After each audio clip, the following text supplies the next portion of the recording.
आज spoken English का day कौन सा है? डे 23। क्या? और ये आज हम लोग सीखने वाले हैं यूज ऑफ देयर। किसका यूज?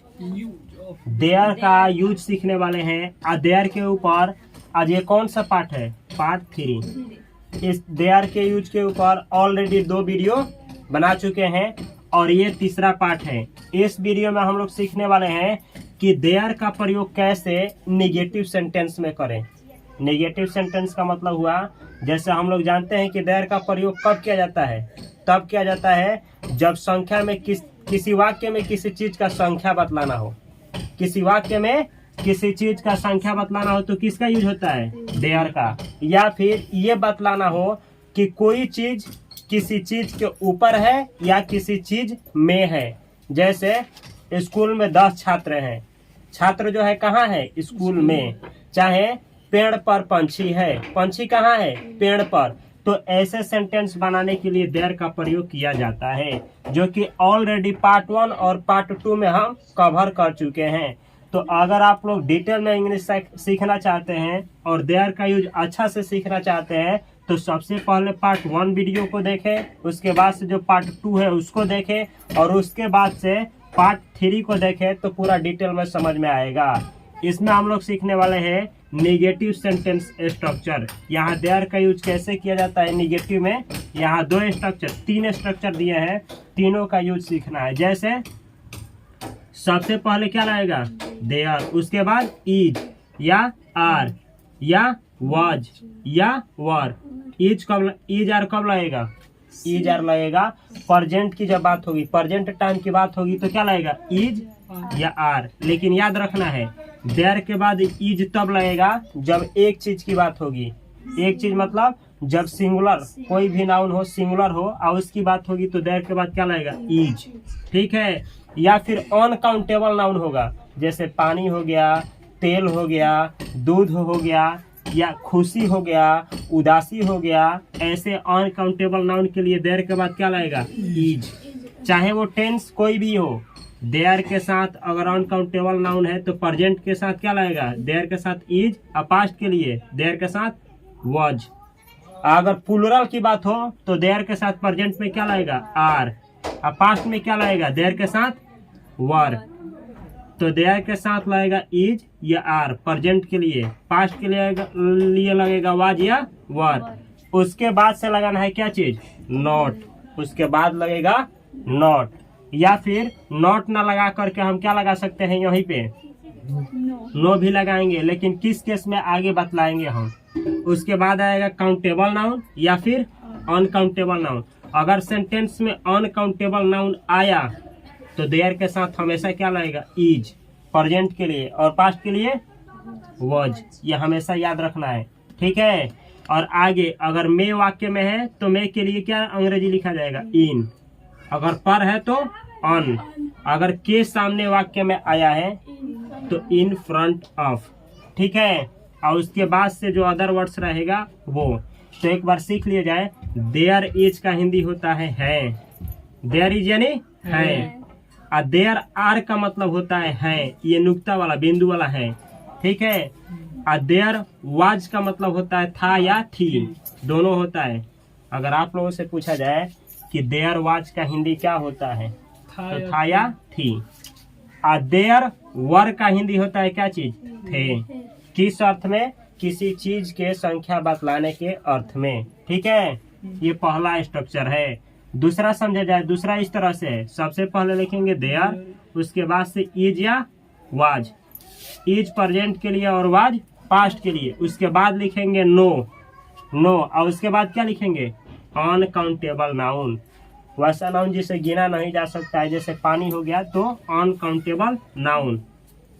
में रहेगा तो इन, पर रहेगा तो ऑन। इन फ्रंट ऑफ किसके अर्थ में? के सामने के अर्थ में लगेगा। उसके बाद से अदर वर्ड्स। हिंदी क्या रहेगा इसका? हिंदी क्या होगा? देयर इज नो का मतलब क्या होगा? देयर इज नो का मतलब होगा नहीं है। ठीक है। और देयर वाज नो का मतलब क्या होगा? नहीं था या नहीं थी। समझ में आया है ना? तो प्रेजेंट की बात होगी तो देयर इज, और पास्ट की बात होगी तो देयर वाज। और दोनों के साथ क्या लगेगा? नो। कब? जब बात किसकी होगी, अनकाउंटेबल नाउन की बात होगी, तो क्या लगेगा, नो, नॉट नहीं लगेगा। ठीक है, आगे देखा जाए, एक और है, ऐसे ही सेंटेंस में अगर टाइम दिया हो, जैसे देयर के बाद लगेगा हैज या हैव या हैड, उसके बाद क्या लगेगा, नॉट, उसके बाद बीन। अगर नॉट ना लगाना हो, नॉट ना लगाना हो, अगर अनकाउंटेबल नाउन आ जाए तो बीन के बाद क्या लगाएंगे, नो। सीएन का मतलब काउंटेबल नाउन, या उसके बाद क्या आएगा, अनकाउंटेबल नाउन। मे का मतलब होता है इन, पर रहेगा तो लगाना है ऑन, के सामने रहेगा तो लगाना है इन फ्रंट ऑफ। उसके बाद सिंस या फॉर, सिंस कब लगेगा, जब शुरुआती टाइम पता हो, जैसे वह सुबह से पढ़ता है, कब से, सुबह से। वह अतवार से पढ़ रहा है, चाहे पढ़ता है कब से, अतवार से, दिन पता है। ठीक है, वह 2 महीने से पढ़ रहा है, तो शुरुआती पता है, नहीं है। 2 महीना का मतलब क्या, 12 महीना होता है, एग्जैक्ट पता नहीं है, तो इसके लिए क्या लगेगा, फॉर। जब शुरुआती पॉइंट, स्टार्टिंग समय पता हो तो सिंस, नहीं पता हो तो फॉर। उसके बाद लगाना है टाइम वर्ड। ये स्ट्रक्चर का प्रयोग कैसे होगा, यहाँ पे उदाहरण लेंगे, उदाहरण के द्वारा आसानी से समझना है। जैसे पहला सेंटेंस है, पानी नहीं है, आप लोगों को कहना है कि पानी नहीं है, तो पहला चीज, पानी काउंटेबल होता है क्या, अनकाउंटेबल, अनकाउंटेबल, उसे गिना नहीं जा सकता है। तो हम आप लोगों से पूछे कि पहले तो नहीं है, प्रेजेंट की बात हो रही है, तो नहीं है तो क्या लगेगा, इज लगेगा कि यार, इज लगेगा। क्यों, क्योंकि उसे गिना नहीं जा सकता है। तो इंग्लिश क्या होगा, there is no water, there is no water, पानी नहीं है। क्या ये सेंटेंस सही है, देयर इज नॉट वाटर, ये सेंटेंस सही है कि गलत है, तो ये सेंटेंस गलत है। क्यों गलत है, इसलिए गलत है कि इस स्ट्रक्चर को देखना है। हम क्या बोले हैं, अगर अनकाउंटेबल नाउन आया तो देयर के साथ निगेटिव बनाने के लिए इज आवाज के बाद क्या लगेगा, नो, नॉट नहीं लगेगा, नॉट नहीं आएगा। अगर गिनाने लायक होता तब हम बनाते देयर इज नॉट वाटर, चाहे there is not a water, कुछ ऐसा करके बनाते, लेकिन नॉट नहीं लगेगा इसलिए कि पानी नहीं गिनाएगा, तो उसको नॉट नहीं लगाना है। इंग्लिश क्या हुआ, देयर इज नो वाटर। कभी भी अगर यहाँ पे गिनाने लायक कुछ ना हो तो क्या लगाना है, नो, हमेशा नो। ठीक है, एक और सेंटेंस देखा जाए, इसी को हम बोल रहे हैं ऐसे, नदी में 2 महीने से पानी नहीं है। एक नदी है, उसमें पानी कितना महीने से नहीं है, 2 महीने से। अब देखिए लो, जब ऐसे सेंटेंस में टाइम आ जाए तो किसका प्रयोग होता है, ये हैव, हैज, हैड, बीन वाला का, इसका। ठीक है, तो ऐसे बनेगा। पहले हम अंग्रेजी बनाएंगे पानी नहीं है, लेकिन पता है कि इसमें क्या दिया है, टाइम, तो टाइम दिया है तो देयर के बाद इसका प्रयोग करेंगे, किसका, हैज, हैव, इसी का ना। तो पानी क्या होता है, काउंटेबल क्या अनकाउंटेबल, उसे गिना नहीं जा सकता, अनकाउंटेबल। तो क्या लगाएंगे प्रेजेंट के लिए, हैव की हैज, हैज लगाएंगे ना, तो अंग्रेजी ऐसे होगा, there has been no water. देखिए इतना का, there has been no water, पानी नहीं है, इन द रिवर, किसमें, नदी में। अब फॉर 2 डेज, फॉर 2 डेज यानी 2 महीने से, ऐसे बोला जाएगा, there has been no water in the river for 2 days. अब इतना का, पहले हम इतना का अंग्रेजी बनाए, पानी नहीं है, there has been no water. इसमें याद क्या रखना है कि कभी भी अगर नो लगेगा, नो, तो नो कब लगेगा, हैज बीन के बाद, हैड बीन के बाद, या हैव बीन के बाद। समझ में आया है, नो का प्रयोग कहाँ होगा, कभी भी होगा। देखिए लो, कभी भी होगा तो देयर के बाद हैज, हैव, हैड, और उसके बाद आएगा बीन, उसके बाद लगेगा क्या चीज, नो, नो। और वहीं अगर नॉट लगाना हो तो बीन के पहले लगेगा नॉट। समझ में आया है। एक और उदाहरण देखा जाए, आपके चेहरे पर खुशी नहीं था, आपके चेहरे पर खुशी नहीं था, तो पहले हम बनाएंगे खुशी नहीं था, खुशी नहीं था, तो अंग्रेजी क्या होगा, there was no happiness. Happiness का मतलब होता है खुशी। ये अनकाउंटेबल नाउन है, ऐसे खुशी गिनाएगा, खुशी नहीं गिना जा सकता है, तो इसके साथ क्या लगाएंगे, नो। अंग्रेजी हुआ देयर वाज नो हैप्पीनेस, खुशी नहीं था। कहाँ नहीं था, आपके चेहरे पर के लिए अंग्रेजी क्या लिखे हैं, यहाँ पे देखना है, पर के लिए ऑन, तो लिखे हैं ऑन। आपके चेहरा, आपका चेहरा का अंग्रेजी क्या होता है, योर फेस, तो अंग्रेजी हुआ there was no happiness on your face.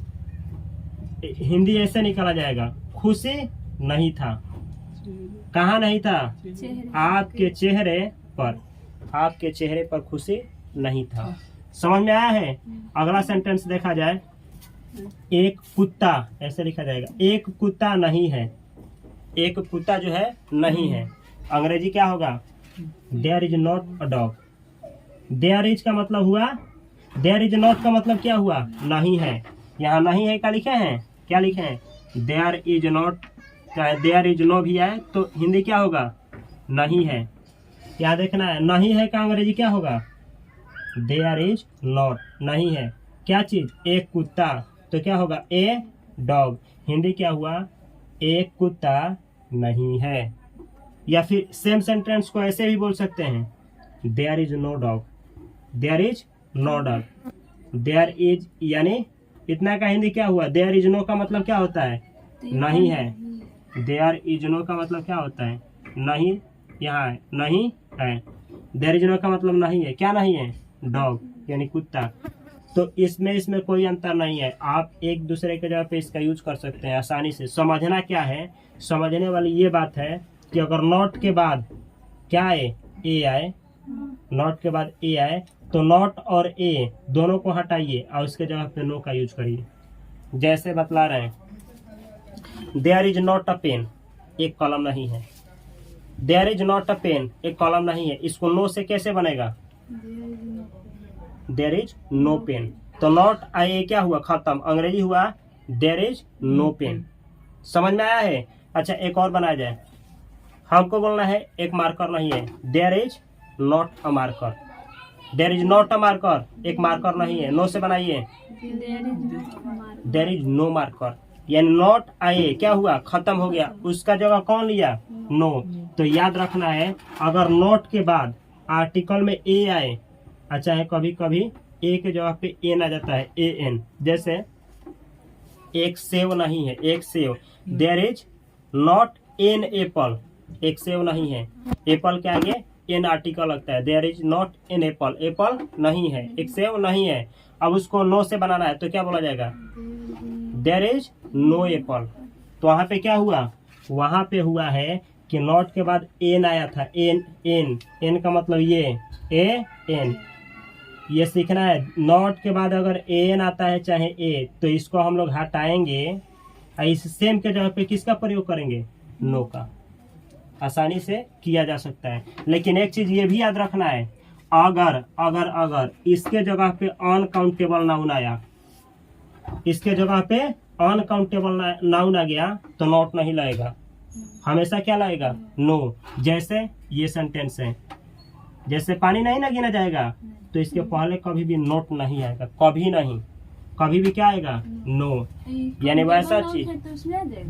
हाँ, अगर काउंटेबल रहा, काउंटेबल नाउन रहा तो नो आ जाएगा।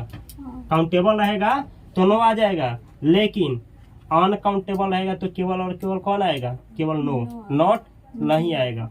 समझ में आया है? एक सेंटेंस और देखा जाए, आप पर कोई शंका नहीं है। मानिए कि कोई आदमी है, उस पर जो बहुत ज्यादा आप विश्वास करते हैं और कहना है कि आप पर कोई शंका नहीं है, मतलब आप पे कोई शंका नहीं है। अंग्रेजी क्या होगा? पहले बनाना है शंका नहीं है। शंका गिना जाएगा? नहीं। अनकाउंटेबल, शंका नहीं है, अंग्रेजी क्या होगा? There is no doubt. ये अनकाउंटेबल है, गिना नहीं जाएगा, इसीलिए नो लगाए हैं। देयर इज नो डाउट, शंका नहीं है। पर का अंग्रेजी ऑन, आपका अंग्रेजी यू। अंग्रेजी क्या हुआ? There is no doubt on you. तो हिंदी क्या हुआ? शंका नहीं है आप पर, शंका नहीं है आप पर, यानी आप पर शंका नहीं है। ठीक है, ऐसे तोड़ मरोड़ करके अंग्रेजी बनाया जाता है। तो इसका भी क्या हम आप लोगों से जानना चाहते हैं, क्या हम यहाँ नोट लगाएंगे? नहीं, सॉरी, यहाँ नोट लगाएंगे? नोट नहीं। क्यों? क्योंकि ये गिना नहीं जा सकता है। अगर गिना नहीं जा सकता है तो किसका यूज करना है? हमेशा और हमेशा नो का। अगर ये गिनाने लायक होता तो नॉट का प्रयोग करते हैं। ये भी है कि अगर गिनाने लायक होता तो हम चाहते तभी भी नॉट नो का प्रयोग कर सकते थे। कैसे? नॉट आर्टिकल को हटा करके लगा देते नो। समझ में आया है? एक सेंटेंस और, टेबल पर पैसा नहीं है, पैसा नहीं गिनाता है, पैसा को अनकाउंटेबल माना जाता है, ये याद रखना है। ठीक है, पैसा नहीं गिनाता है, रुपया गिनाता है। रुपया पैसा में अंतर होता है। ठीक है, रुपया गिनते हैं लोग, 1 रुपया 2 रुपया, पैसा नहीं। 1 रुपये में कितना पैसा होता है? 100 पैसा। तो पैसा नहीं गिना जाता है, रुपी गिना जाता है, रुपी। तो रुपया को क्या माना जाता है? काउंटेबल। और ये पैसा को क्या माना जाता है?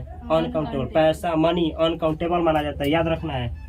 तो जब अनकाउंटेबल माना जाएगा तो ऐसे लिखा जाएगा, there is no money on a table. There is no money मतलब पैसा नहीं है, कहाँ?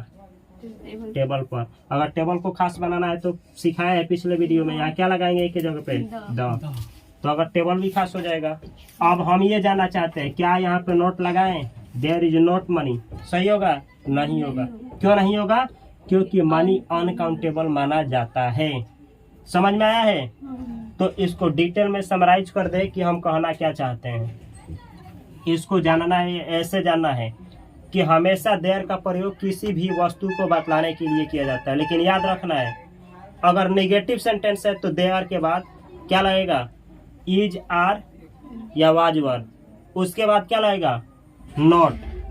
और उसके बाद क्या लगेगा? अगर नॉट आया है तो निश्चित है कि उसके बाद क्या लगेगा? Countable noun. Countable noun. अगर नॉट के जगह पे हम नो लगाएंगे तो हमेशा क्या आएगा? Uncountable noun. लेकिन ये भी है कि अगर नो लग गया, नो, तो हमेशा देयर के बाद क्या होगा? आर नहीं होगा, वर नहीं होगा, क्या होगा? इज होगा, नहीं तो वाज होगा। क्यों? इसलिए कि नो तभी लगेगा जब अनकाउंटेबल नाउन आएगा। अनकाउंटेबल नाउन आएगा तो हमेशा वर्ब कौन लगेगा? सिंगुलर।